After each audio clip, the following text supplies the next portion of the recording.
You're listening to The Coffee Hour. I'm Andy Bates. I'm Sarah Gulseth. You know how you forget how to drive or ride a bike when you haven't done that for a while? Yep. Yeah. Okay. I forgot how to do stuff this morning. Been away from the board for a couple of days and suddenly I can't run the board. I forgot it's how only to turn Monday. on the microphones. Which buttons do I push? Happy Monday, everybody.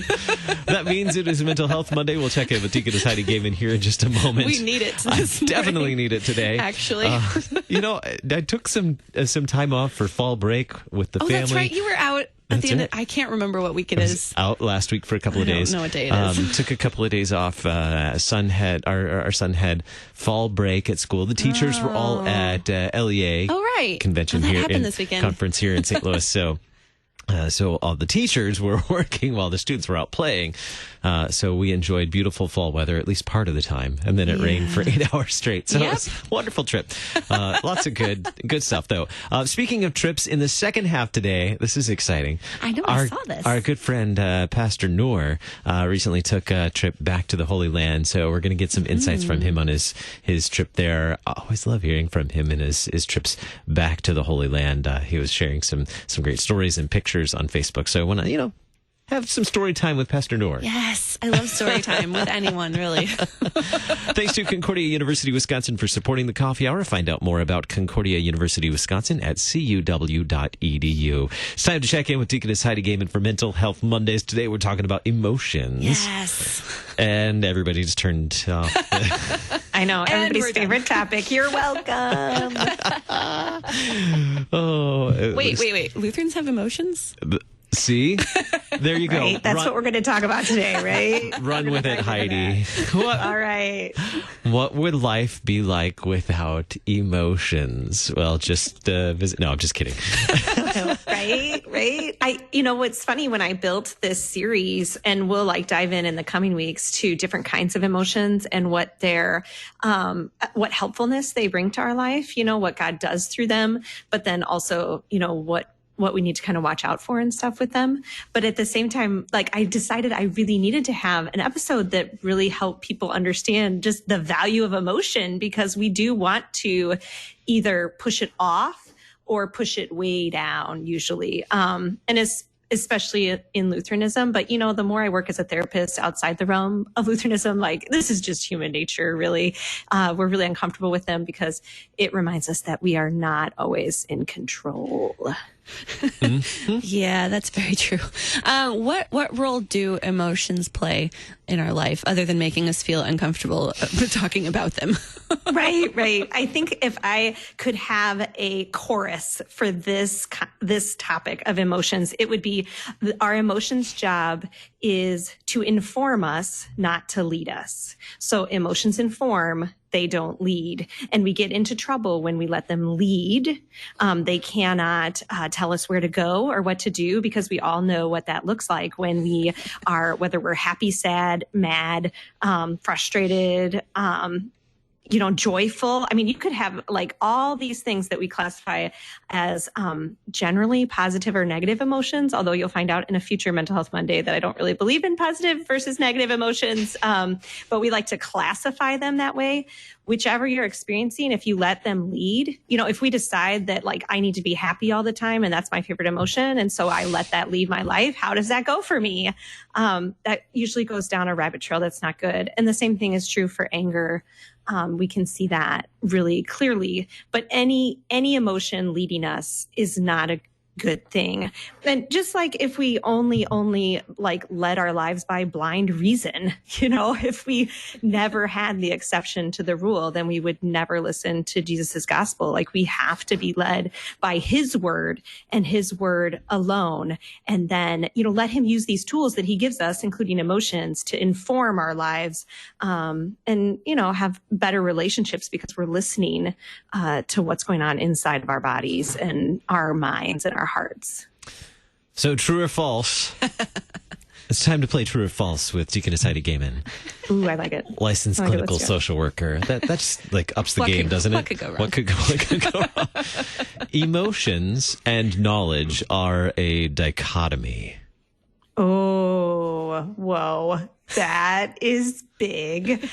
They are not a dichotomy. In fact, God says in his word, and every time I think of mental health, the verse that comes to mind is, well, more than one verse actually in scripture where he talks about our heart, soul, mind, and strength. We are made as a whole person. And when we ignore one piece of that wholeness, then we have done a disservice to our faith walk. We have ignored something that God has given us. And so that's a problem. And so if we take knowledge out of the picture, then we have a problem. We're just like, oh, however I feel today, and that's great, and I'm going to follow that. But if we take emotion out of the picture, we've become robots, and that's certainly not the way God created us either. And so there is a depth to life with emotions, and I think this is one way we can start to make a little peace with them, if you will. Imagine life without emotions. Just like take, a 3-second field trip with me to imagine what life would feel like if we had zero emotions. What do you guys think, Sarah and Andy? Like, how would that look? What kind of images come to your mind? FYI, this is not therapy. For therapy, go to your local therapist. But Nice what does disclaimer. that look to you? I know, right? I mean, it'd be pretty boring and very stilted.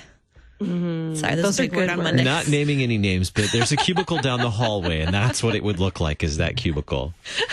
I won't I name think any cubicle names. is a really good image, though. Andy, you struck on something, right? We see these gray, bland walls. And what do we do to our cubicles in life? We put our pictures up of the people we love, and we put the things that represent us. And maybe we store a bike in there. I don't know. We do things like that, right?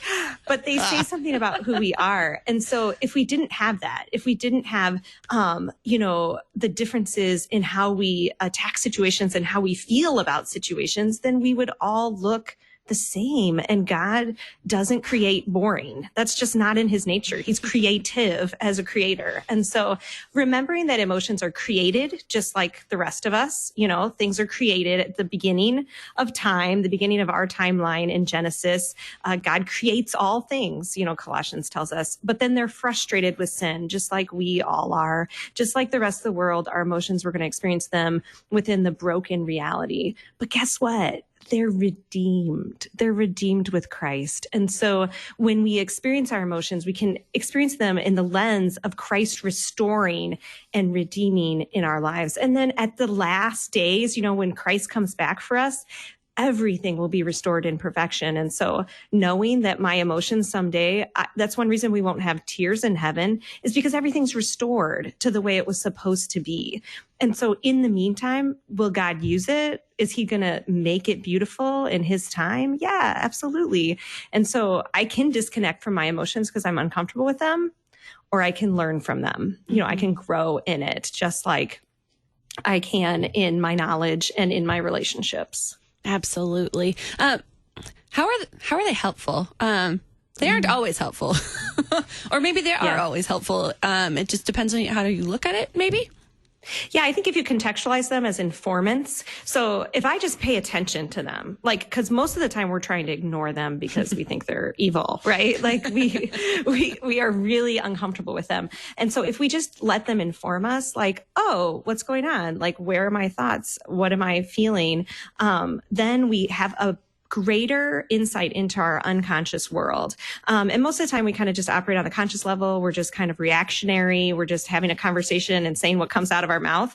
But if we can pay attention to that kind of anxiety that comes up, or that joy, that sense, I should say, of joy that comes up at a given moment, then we know a little bit more about ourselves, and we begin to make decisions and conversations and begin to communicate better where we are at. And so our relationships are more full. And I think we can give more grace to the people, because instead of just reacting, basically, when we're in a conversation, we're reacting not only to the person, but we're reacting to our internal selves and all that emotion that wells up.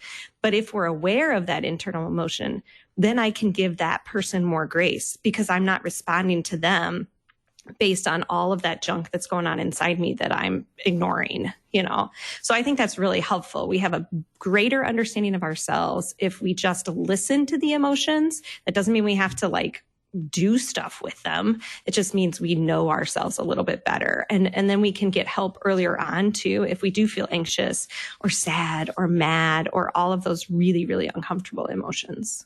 I'm still processing all this, but what I'm hearing is for just to acknowledge that we have the emotions. For example, if I'm feeling anxious, and I acknowledge that I'm feeling anxious, and then tomorrow I notice that I'm feeling anxious again, and the next day I notice I'm feeling anxious.